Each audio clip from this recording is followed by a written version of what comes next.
Ra'iisul Wasaaraha Xukuumadda Federaalka Soomaaliya Mudane Xasan Cali Khayre ayaa gudoomiyay kulan looga hadlayay dardargelinta amniga caasimadda oo lagu qabtay xarunta taliska qaybta guud ee booliiska gobolka Banaadir. Kulanku ay ka soo qayb galeen wasiirka amniga ee Xukuumadda Federaalka Soomaaliya Maxamed Abuukar Islow Ducaale, gudoomiyaha gobolka Banaadir ahna duqa magaalada Muqdisho Injineer Yariisow iyo saraakiil ka socday hay'adaha amniga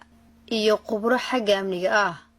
waxaana diiradda lagu saaray xoojinta iyo kamira dhalinta qorshaha sugidda amniga dalka gaar ahaan caasimadda, isku xirka hay'adaha amniga iyo bulshada oo uu qayb ka qaatay howlgelinta nambarka 991 ee dhawaan la hirgeliyay isla markaana wax badan ka bedelay ama ku soo kordhiyay qorshaha sugidda amniga caasimadda Muqdisho.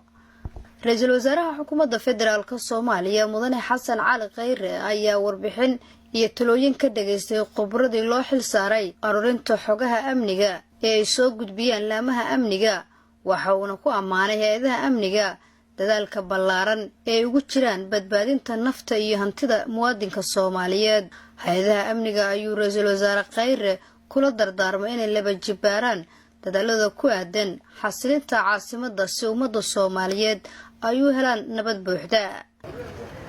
shirkan runtii wuxuu ahaa mid ay ka soo wada qayb galeen dhammaan qaybaha kala gidisan ee laamaha ammaanka oo ay ugu horeeyeen wasaaradda amniga, taliska ciidanka booliska ee gobolka Banaadir, maamulka gobolka Banaadir uu hogaaminayo duqa magaalada Muqdisho iyo madax ka socotay xafiiska ra'iisul wasaaraha. ra'iisul wasaarahana runtii shirkan wuxuu u shir gudoominayay sidii loo dardargelin lahaa amniga caasimaddan magaalada Muqdisho, iyadoo aanu ognahay maalmihii u dambeeyay in ay socotay barnaamij la dhaxgelinayay shacabka iyo qaybaha kala gidisan laamaha amniga, iyadoona nambarka 991 uu ra'iisul wasaaraha muddooyinka ugu dambeeyayba xoogga saarayay sidii ay shacabku ula soo xiriiri lahaayeen qaybaha amniga, isla markaana ugu wargelin lahaayeen wax walba ay u arkaan in uu amni darro ku yahay magaaladan caasimadda ee Muqdisho, iyadoona qaybaha kala gidisan ee amniga ay u suura gashay in falal fara badan